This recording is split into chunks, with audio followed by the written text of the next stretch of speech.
los Andes, a su compositor, Daniel Alomías Robles, orgullo de nuestro Perú, le dedica Inca Son del Perú.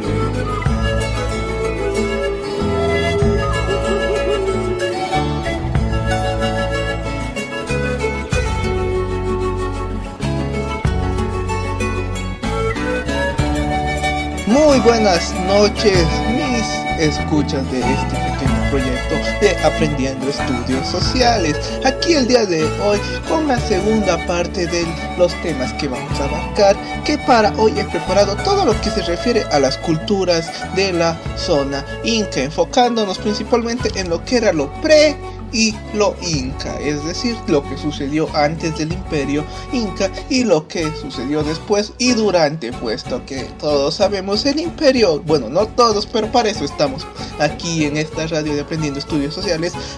Sabremos que el imperio inca llegó a su fin con la colonia española, pero eso es otro tema de que se espera hablemos otro día, así que vamos rápidamente con lo que se va a hablar sobre los que eran primeramente las civilizaciones pre-incaicas que habían a lo largo de lo que fue el territorio del Tahuantinsuyo, del que hablaremos también más adelante. Bueno, estas culturas se desarrollaron a lo largo de la cordillera de los Andes. Bueno, todos sabemos cómo va la cordillera de los Andes, abarcando desde Chile, Argentina, Bolivia, Perú, Ecuador y hasta parte de Panamá llega. Colombia también lo abarca mucho. Pero nos enfocamos más en lo que es desde Ipiales para atrás, puesto que en Colombia no hubo mucha influencia incaica. Aquí en esta se desarrollaron varias culturas y civilizaciones que por un lado aprovecharon las variadas condiciones climáticas, botánicas y zoológicas que ofrecían tanto la parte baja, que eran las costas de la franja oeste latinoamericana, bueno, sudamericana en este caso, como la parte alta que era la sierra. No se toma en cuenta tampoco todo lo que es la Amazonía, puesto que eso es un punto y aparte en estos temas. Estas civilizaciones lograron, a partir del cultivo y del uso de cerámica, ya sea como cocción o ya sea como adornativo o ornamental, que es la palabra correcta, adornativo, es qué palabra más chistosa que me inventé, pero en fin, lograron aumentar tanto su número poblacional como su calidad de vida. Realmente esto fue una mejora bastante amplia que tuvieron, y a partir de lo mencionado anteriormente, estas primeras aldeas, que luego diremos con qué nombre se las conocía exactamente, fueron haciéndose más y uniéndose unas con otras, creando los primeros templos que distaban de las estructuras de viviendas normales, dando paso también a las primeras sociedades de índole un poquito teocráticas. Luego el imperio inca asumiría de lleno esto. Siguiendo con lo que estamos hablando, el trabajo en comunidad que se daban dentro de estos pueblos y un poco más grandes dio paso a que la gente, bueno, las civilizaciones de estas personas que eran parte de ellas, abarquen mayor terreno para cultivo y vivienda, dando paso al expansionismo, es decir, iban creciendo más y más, y daba paso a que a veces surgieran conflictos entre otras culturas, y bueno, eso llevaba a la guerra, que también solía pasar. Y bueno, y tal como vimos en el caso de las mesoamericanas, de las civilizaciones mesoamericanas que vimos el día de ayer, ya sea los olmecas, toltecas, los aztecas, los mayas y todas las culturas que habían y civilizaciones en la franja norte de Latinoamérica, surgen los señores que con el tiempo dieron paso al dominio teocrático militar, porque en esta época la religión era bastante importante.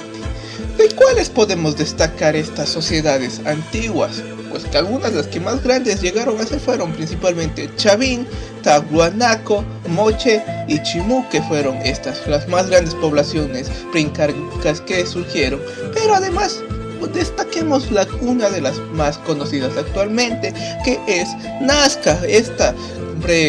cultura pre-incaica es muy conocida actualmente, más allá de sus ritos, de sus bueno, los ritos entre los que vamos a hablar más adelante, más allá de su organización política y todo ello, es muy conocida porque dieron paso a las enigmáticas líneas de Nazca, que estoy seguro todos ustedes, mis estudiantes y profesores que estén escuchando el programa, hayan visto alguna vez aquellas líneas inmensas que casi hasta el día de hoy no se han logrado descifrar el mensaje que intentan darlo, puesto que solo desde el cielo se puede apreciar las figuras que demuestran. En fin, si quieren investiguen un poquito más, yo les di la pauta para que busquen. Ya saben, mis mentes creativas e investigadores siempre irán más allá. Bueno, antes de cerrar el tema y pasar a el Imperio Inca, cabe destacar que todo el espacio andino era ocupado por etnias dirigidas por el Hatun Curaca, que eran equivalentes a los señores mesoamericanos que ya hablamos anteriormente. Estos Hatun Curaca gobernaban varios curacazgos de menor jerarquía y tamaño variado, dando paso a las primeras macroetnias, lo que también hablamos anteriormente, de la unión de varios grupos pequeños que daban paso a sociedades más grandes. Estos sociedades pequeñas y que luego se iban siendo un poco más grandes eran conocidas como los Ayllus o Ayllus o Ayllus. Bueno, en realidad es Ayllus, solo me estaba haciendo un poco el tontito. Y que eran las familias, consistían en familias, grupos familiares con mucho parentesco genealógico y de linaje que se unían entre ellas, o sea, estaban unidos, eran grupos de una sola origen, entre comillas, obviamente. Y la unión de estos Ayllus,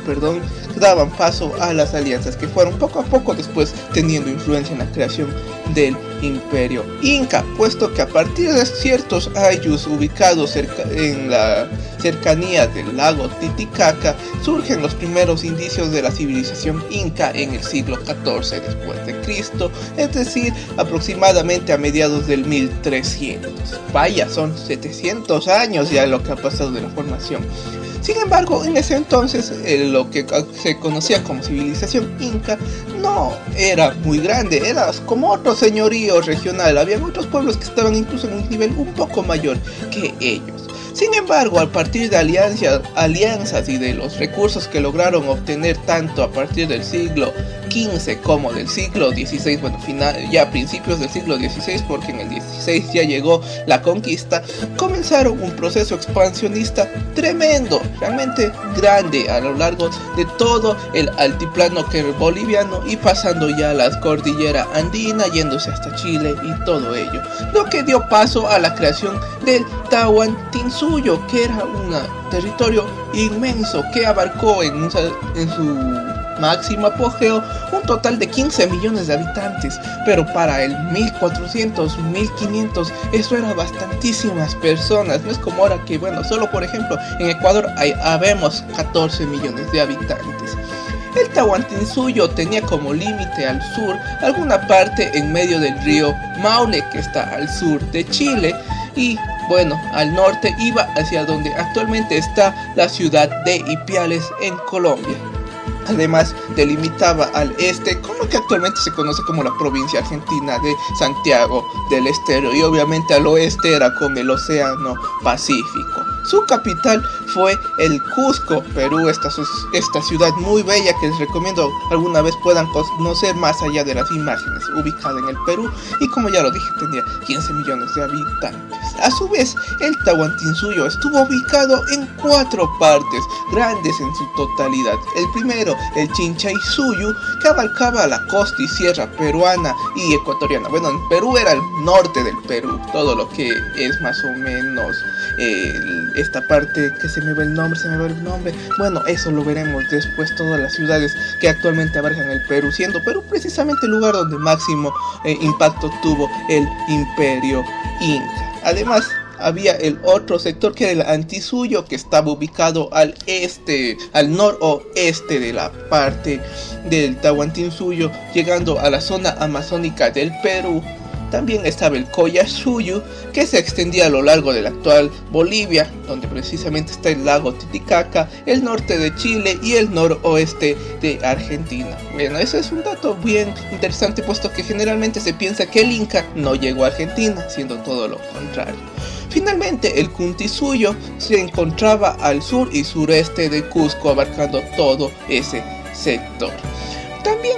vale destacar su organización política, que era de índole monárquico-militar. Es decir, ellos desde un principio tenían un emperador que gobernaba todo el imperio, siendo precisamente el último, el Inca Atahualpa, aquel personaje que se resistió a la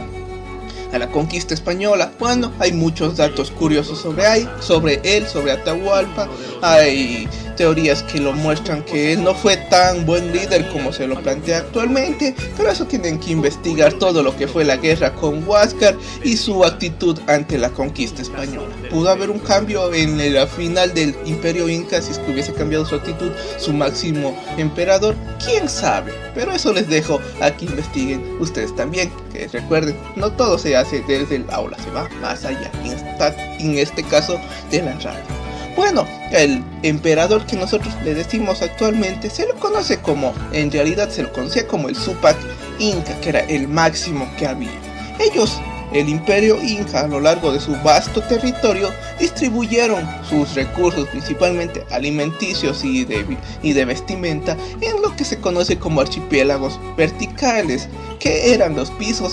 ecológicos que ellos identificaban, en los cuales se desarrollaba la vida de ciertos productos alimenticios en base a los sectores climáticos. Por ejemplo, ellos reconocían bien qué productos se dan, por ejemplo, a 2000 metros de altura, 2500 metros de altura, a 3000 metros de altura o a 1500 metros de altura. Ellos lo definían muy bien y eso les ayudó a tener unos grandes recursos y un buen comercio. También vale destacar que asimismo, comercio rendía tributo al Inca, es decir, ellos pagaban ciertos impuestos, como actualmente les decimos, para poder vivir ahí. Había muchas estructuras, muchas organizaciones que se destinaban precisamente a la recolección de los tributos, que no necesariamente eran dinero, puesto que el Inca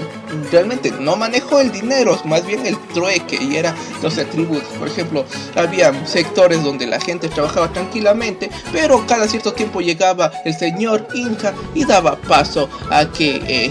¿cómo decirlo? A que se llevaban productos. Esa es la definición correcta.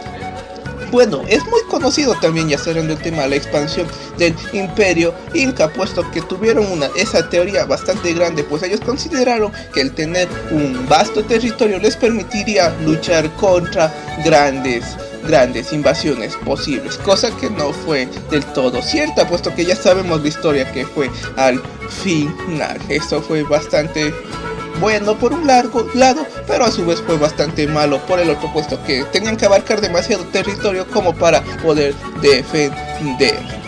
Y en fin, llegamos al final de lo que es esto del imperio Inca, un imperio muy grande, un imperio muy interesante, que es tan enigmático como de investigarlo realmente, puesto que todas sus leyendas, cultura y tradiciones, algunas persisten hasta estos días, otras se quedaron en el olvido, otras están por descubrir. Bueno, antes de finalizar el tema del día de hoy, vamos a hablar de los principales aportes que dejó tanto la cultura inca como las otras culturas pre-incaicas.